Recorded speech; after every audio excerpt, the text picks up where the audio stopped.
അപ്പോൾ ഒന്ന് ആലോചിച്ചൊക്കെ, നമ്മൾ ഇപ്പോഴും 2026 ഇന്ത്യ ലോകത്തിൽ തന്നെ ഏറ്റവും ലീസ്റ്റ് പ്രൊഡക്റ്റീവ് ആയിട്ടുള്ള, മീൻസ് നമ്മൾ വേറെ ഏത് രാജ്യമായിട്ട് കമ്പയർ ചെയ്ത് നോക്കുമ്പോഴും നമ്മൾ 1 ഹെക്ടർ അല്ലെങ്കിൽ 1 ഏക്കറിൽ കൃഷി ചെയ്ത് പ്രൊഡ്യൂസ് ചെയ്യുന്ന നമ്മുടെ ഔട്ട്കമ്മും മറ്റു രാജ്യങ്ങളുടെ ഔട്ട്കമ്മും ഇന്ത്യയിൽ കുറവാണ്.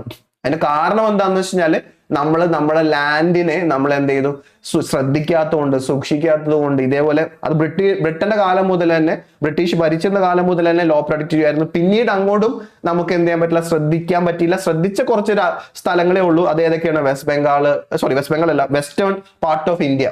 വെസ്റ്റ് ബംഗാൾ അല്ല, വെസ്റ്റേൺ പാർട്ട് ഓഫ് ഇന്ത്യ, അതായത് പഞ്ചാബ്, ഹരിയാന, വെസ്റ്റേൺ UP. ഈ ഒരു സ്റ്റേറ്റ്സ് ചോദിച്ചു കഴിഞ്ഞാൽ അവിടെ ഇപ്പൊ വേറെ കുറെ പ്രശ്നങ്ങൾ നമ്മൾ നേരിടുന്നുണ്ട്. അതെല്ലാം നമ്മൾ ഗ്രീൻ റെവല്യൂഷൻ പഠിക്കുമ്പോൾ ഞാനത് ഡിസ്കസ് ചെയ്യാം. കണക്ട് ചെയ്യാൻ വേണ്ടിയിട്ടാണ് ഞാനിത് പറഞ്ഞത്. നമ്മൾ എപ്പോഴും ഒരു കൺസെപ്റ്റ് പഠിക്കുമ്പോൾ കണക്ട് ചെയ്ത് പഠിക്കുക, എല്ലാം കമ്പയർ ചെയ്ത് കണക്ട് ചെയ്ത് പഠിക്കുക.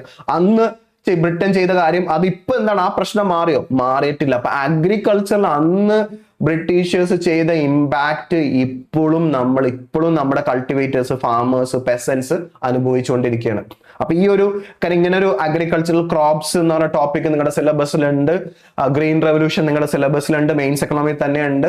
ഓക്കെ, പിന്നെ കേരള ഗവർണൻസിൽ ലാൻഡ് റിഫോംസ് ഉണ്ട്. അപ്പൊ ഇതെല്ലാം ഇമ്പോർട്ടന്റ് ആയ ടോപ്പിക് ആണ്. ഇതെല്ലാം ഇന്റർ കണക്റ്റഡ് ആണ്. ഇതിന്റെ എല്ലാം ബ്രിട്ടീഷ് ഇമ്പാക്ട് ഇവിടെ എല്ലാം ഉണ്ട്, കാണാൻ പറ്റും നമുക്ക്. അപ്പൊ അതൊന്ന് നിങ്ങൾ നോട്ട് ചെയ്ത് വെക്കുക.